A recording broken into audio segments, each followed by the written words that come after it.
அனைவருக்கும் வணக்கம். நான் உங்கள் சுந்தர். இன்றைக்கி நாம் பாண்டி ஆக்சைட்ஸ் அண்ட் கெமிக்கல்ஸ் இந்த கம்பெனி பற்றி தெரிஞ்சுப்போம். பாண்டி ஆக்சைட்ஸ் அண்ட் கெமிக்கல்ஸ் ரீசைக்ளிங்கில் இருக்காங்க. மெயினாக லெட், அலுமினியம், பிளாஸ்டிக்ஸ் இது மூணுத்தையும் ரீசைக்கிள் பண்ணிகிட்ருக்காங்க. லெட் பார்த்திங்கன்னா உலகளாவிய ரீசைக்ளிங் மார்க்கெட் வருடா வருடம் 6% உயர்ந்து வருகிறது. ஐரோப்பா, அமெரிக்கா இவங்கெல்லாம் பார்த்திங்கன்னா ரீசைக்ளிங்க்கு ரொம்ப இம்பார்ட்டன்ஸ் கொடுத்துட்ருக்காங்க. நம்ம இந்தியன் கவர்மெண்ட்டும் இந்த குளோபல் வார்மிங்கை கண்ட்ரோல் பண்ணுறதுக்கு ரீசைக்ளிங்கே சூஸ் பண்ணணும் அப்படின்னு சொல்லிட்டு வராங்க. அந்த முறையில் பார்த்திங்கன்னா இந்த கம்பெனியும் இதை போன்றே ரீசைக்ளிங்கில் இருக்கிற இன்னும் 2-3 கம்பெனி நம்ம வருங்காலத்தில் பார்க்கலாம். 2-3 கம்பெனிகளுக்கும் சிறந்த எதிர்காலம் இருக்கும் என்று நாம் நம்பலாம். பாண்டி ஆக்சைட்ஸ் அண்ட் கெமிக்கல்ஸ் இவங்களுடைய மொத்த வருவாயில் 45% டொமஸ்டிக்காகவும் 55% ஓவர்சீஸ் மார்க்கெட்டாகவும் இருக்குது. இவங்களுடைய ஏறக்குறைய 95% கிளைண்ட்ஸ் லாங் டேர்ம் கான்ட்ராக்டில் தான் இருக்காங்க. ஷார்ட் டேர்ம் கான்ட்ராக்ட் ஒரு 5% தான் இருக்காங்க. அதனால் இவங்களுடைய வருவாயில் எந்த தேய்மானம் இருக்காதுன்னு நம்ம நம்பலாம். FY24 இந்த வருடம் இவங்க ஏறக்குறைய 1500 கோடிக்கு வருவாய் ஈட்டுவாங்கன்னு நம்ம நம்பலாம். போன வருஷமும் இதே அளவு தான் இருந்திருக்கு. அடுத்த வருஷம் 20% இவங்களுடைய வருவாய் உயர வாய்ப்பு இருக்கிறது அப்படின்னு சொல்கிறாங்க. ஏறக்குறைய 1800 கோடி பண்ண போகிறதா சொல்லிகிட்ருக்காங்க. சமீபத்தில் இவங்க தமிழ்நாட்டில் இவங்களுடைய கெப்பாசிட்டி இன்க்ரீஸ் பண்ணிகிட்ருக்காங்க. கண்டிகைன்ற ஊரில் இவங்களோட கெப்பாசிட்டி இன்க்ரீஸ் பண்ணிகிட்ருக்காங்க. இவங்க தமிழ்நாடு கவர்மெண்ட்டோட ஒரு மெமரண்டம் ஆஃப் அண்டர்ஸ்டாண்டிங் போட்டிருக்காங்க. அதாவது நான் ஃபெரஸ் ப்ராடக்ட்ஸை ரீசைக்ளிங் பண்ணுறதுக்கு லித்தியம், பேப்பர், பிளாஸ்டிக்ஸ், ரப்பர் போல் இந்த நான் ஃபெரஸ் ப்ராடக்ட்ஸை ரீசைக்ளிங் பண்ணுறதுக்கு தமிழ்நாடு அரசோட இவங்க ஒரு ஒப்பந்தம் போட்டிருக்காங்க. இப்போ அது டெக்னிக்கல் ஸ்டடி ஃபேஸில் இருக்குது.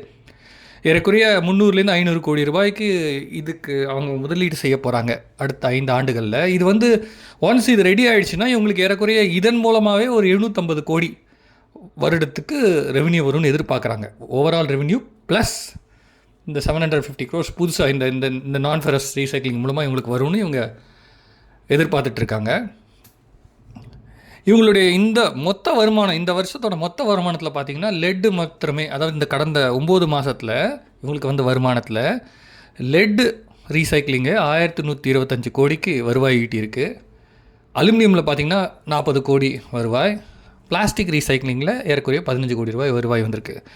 இவங்களுடைய மொத்த கெப்பாசிட்டி யூட்டிலைசேஷனில் லெட் ரீசைக்ளிங் 60-65% இருக்குது.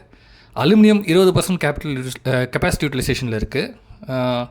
பிளாஸ்டிக் பார்த்திங்கன்னா ஏறக்குறைய 25% கெப்பாசிட்டி யூட்டிலைசேஷனில் இருக்குது. இவங்களுடைய 3ஆம் காலாண்டு முடிவுகளை பார்த்திங்கன்னா இவங்களுடைய வருவாய் 3ஆம் காலாண்டில் 454 கோடியாக பதிவாயிருக்கு. இது வேல்யூ வைஸ் பார்த்திங்கன்னா சென்ற காலாண்டை விட Q2 விட 16% அதிகம். வால்யூம் வைஸ் பார்த்திங்கன்னா Q2 விட 12% அதிகம். சென்ற ஆண்டின் இதே காலாண்டோடு ஒப்பிட்டு பார்த்தோம்னா இவங்களுடைய வருவாய் சென்ற ஆண்டை விட 22% அதிகமாக இருக்குது. பாண்டி ஆக்சைட்ஸ் அண்ட் கெமிக்கல் தொடர்ந்து கெப்பாசிட்டி எக்ஸ்பேண்ட் பண்ணிட்டு வராங்க. ஏன்னா டிமாண்ட் அதிகமாக இருக்குது. டிமாண்ட் அதிகமாக இவங்களுடைய யூட்டிலைசேஷனும் கெப்பாசிட்டி யூட்டிலைசேஷனும் அதிகரிக்க வாய்ப்புள்ளது.